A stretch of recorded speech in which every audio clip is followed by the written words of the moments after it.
Hey y'all, I got a really good question recently. And the question was, why did I select the power paddle over the control paddle when considering the Gearbox CX11? I thought it was worth digging into. If you're thinking about the same thing, maybe this video is for you. If you're watching this video, you're most likely in the market for a Gearbox paddle. And you probably noticed what most of us have.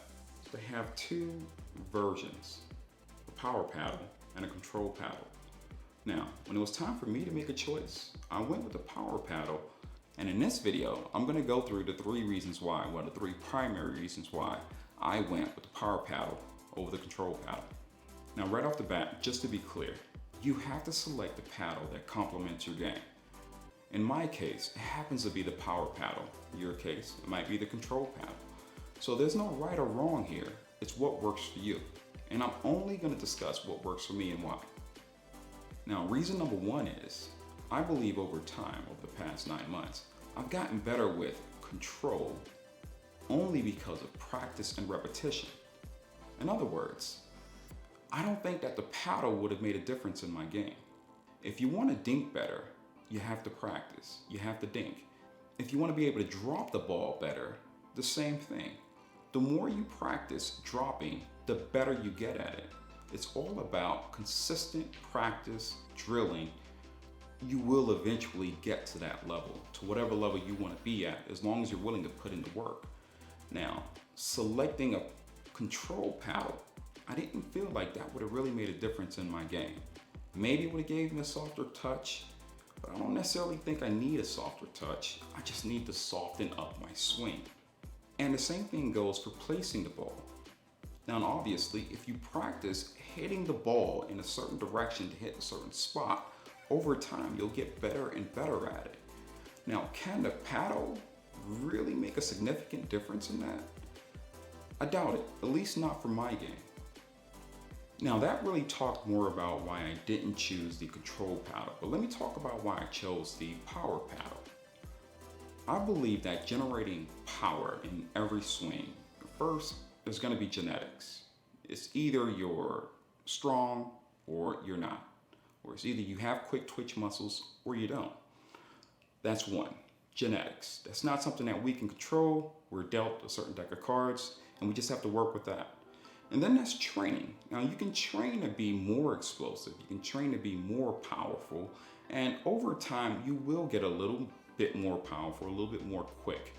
But at the same time, over a longer period of time, we all know that we age and we slow down. So where do you get that extra power? You can't. Training will only get you so far. Genetics will only get you so far. But for me to get that extra pop that I'm looking for on my swing, I figured, hey, why not use a tool that'll give me that extra pop off the paddle? That's why I lean more towards power and not control. It gets to a certain point where physically you can only hit it so hard. The only other thing that can give you the edge that you need is the tool that you use. So in my case, the power paddle gave me that extra pop with just enough control to play well. Now my second reason has to do with my serve, and I'm gonna show you guys a couple of clips of it. Now my serve is probably, for right now, the best part of my game. I can on average get 3 to 5 points just on the serve alone. And why is that? Well, my serve is offensive, it's very aggressive. My goal is to hit the ball hard, to get that pace and to get that top spin. By the time you see the ball coming over the net, a lot of times it's too late. The reaction of the opponent on the other side is always surprise, and it's just put your paddle out, do whatever you can to get it over. And a lot of times they drop it short, or they simply hit it out or straight into the net. Now, let me be honest, I get 70% of my hard serves in and 30% out. But that number is improving over time, especially with this paddle. I've got a lot more control. I can add a lot more top spin to drop the ball in. Now, let's take a quick look at my serve. Now, as you can see, it's not the standard serve. I'm actually facing parallel to the sideline. Now, my goal is to step into the serve, shifting my hips, dropping my shoulder, and swinging through the ball. Now, my contact point is out in front, but obviously much lower than my knee.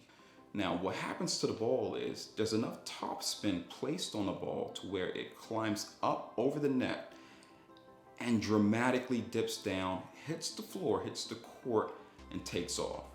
That's my serve.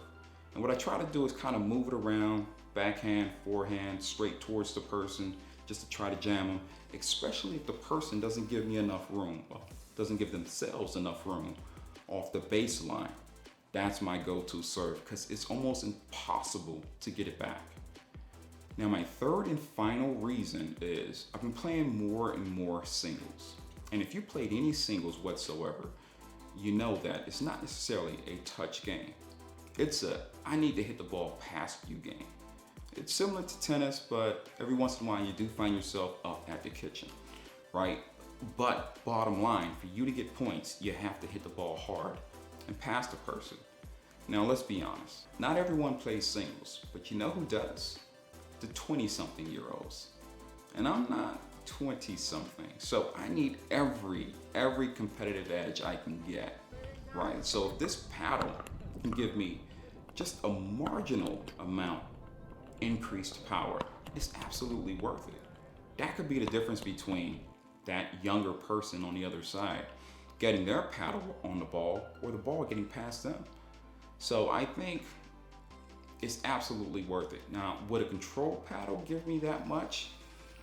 Maybe. A little less power, a little bit more control, but it doesn't work in singles, right? You need more power over control because most of your points will be attained through power and not control. Bottom line, this is subjective. What I'm saying right now really doesn't matter. It's just giving you my take on what works for me. You need to figure out what works for you.